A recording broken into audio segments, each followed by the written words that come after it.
a great deal of time with Mark, but Mark has 90% of all the content that is in all the other Gospels. And it's what we would call, if you're a movie buff, a fast-paced Gospel. It's like a script. It's like an action movie script. That's how it's described in modern ways. And it's also is the Gospel, if you have a friend who doesn't know anything about Jesus, is the best Gospel to recommend to them. Because the wording is not complex. There's sort of action words. There's a lot in it about people. And it really helps someone who is new to everything about Jesus to get a good grasp before they start any of the other Gospels. So if you have anyone out there that you know of, that is a good thing what it's for. And it's also very good for evangelism as well. So that is a little bit about Mark. And it also records, more than the other Gospels, all of the interpretations that Jesus has of critical legal traditions of that time. And so some of the examples are not setting one part of the Torah against another. Another one is, one of those difficult ones for a lot of us, is what it says about divorce. And thirdly, it has talks about lifestyle related to the commandments in various ways. And it also, importantly, talks about the hope of the resurrection.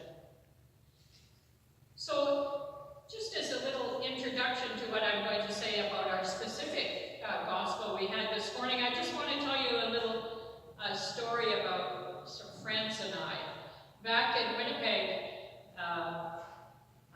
they were really friends from middle school and high school and workplaces and college. And we used to come together every Friday night with some music and sing.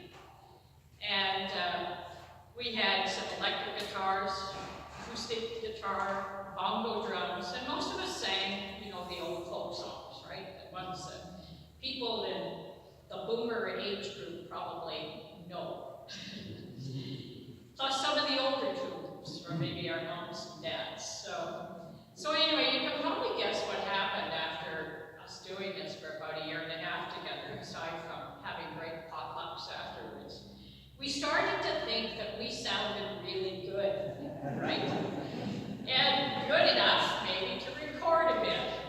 I don't know where we got that idea. So anyway, somebody figured out how to get the recording equipment. So we did that. And then, of course, we had all these grand ideas, what the label for the CD would look like, and who would, you know, be the artist to figure it out. And so we had some pretty high expectations until we played the recording back. And we thought, was that us? We thought we sounded a lot better than that. So we played it again and we thought, okay, we're the only ones who are ever going to hear this.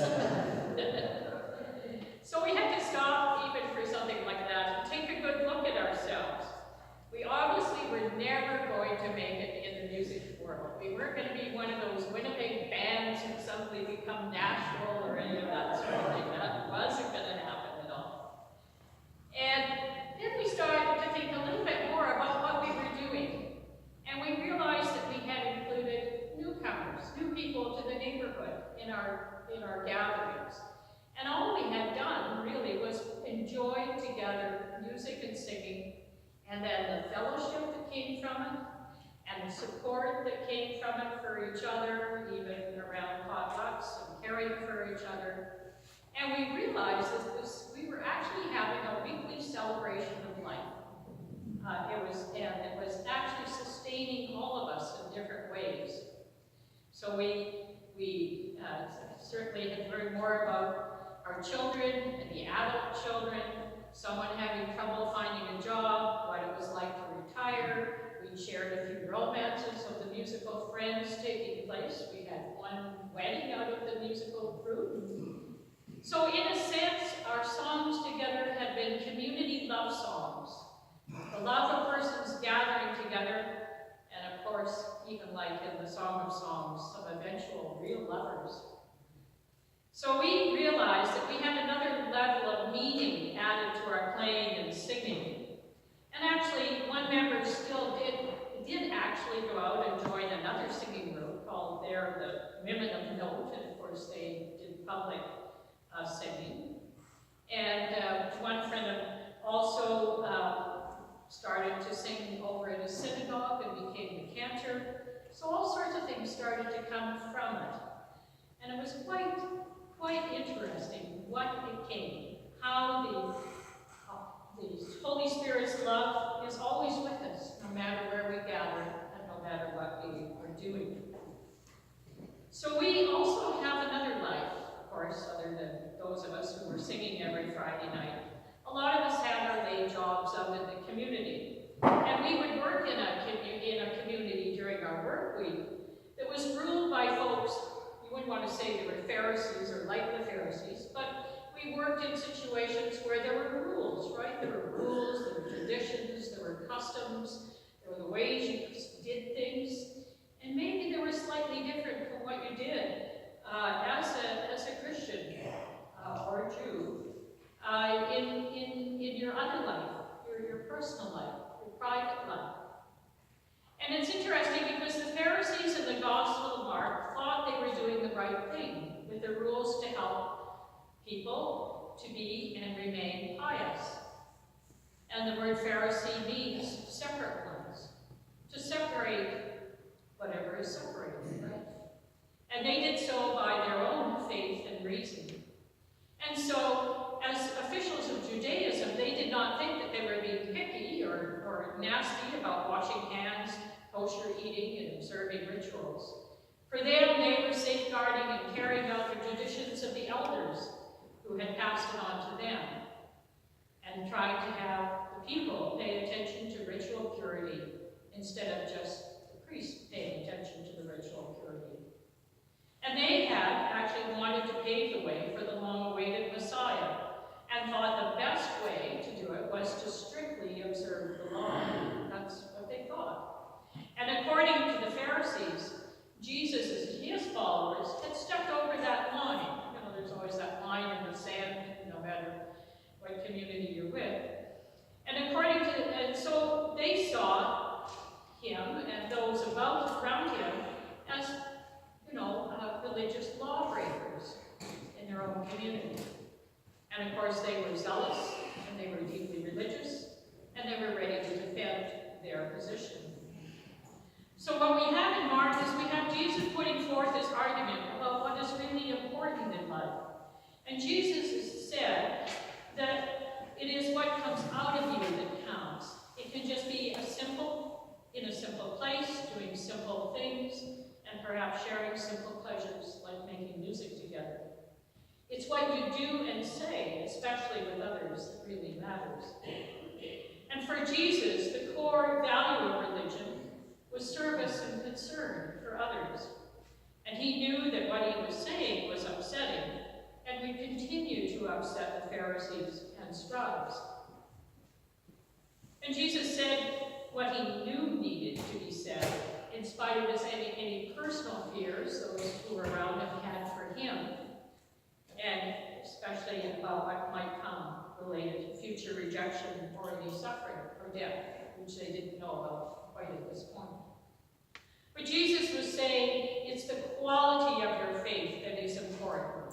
And Jesus was introducing a new way of thinking. He was trying to open up his followers and those around him to a new vision of life. And Jesus was asking them all, including the Pharisees, to examine how they lived their faith.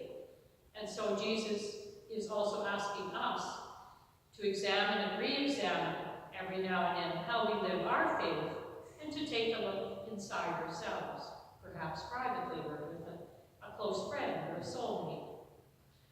Now, what will we each see inside? Is it something that God expects from us? It is the kind of service that God wants. Have we got off the wrong track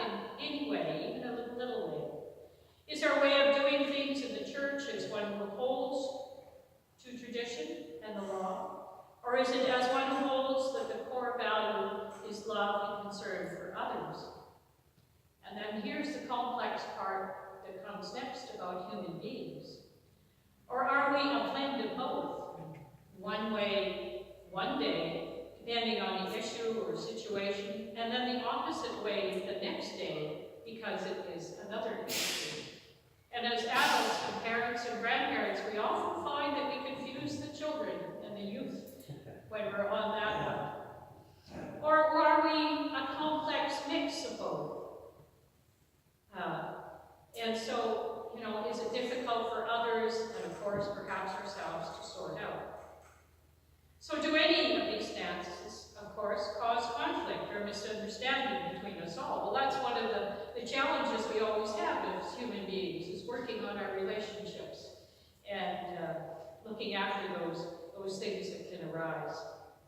Every now and then, as the faithful, of course, we can ask these questions of ourselves. And I often think of New Year as being a good time to do it, because we always have those other resolutions. We're going to try and lose weight, which I've done, and I don't recommend doing it in such a short period of time. But, and we think, oh, well, we'll budget better, all those things. We'll spend more time with whoever. And so maybe that's a time when we're doing the resolutions to think, am I also on track in my spiritual life and my relationship and everything involved as a Christian? Maybe that would be a good time. Question is, will we put it ahead of the budget and losing weight? But there's another challenge.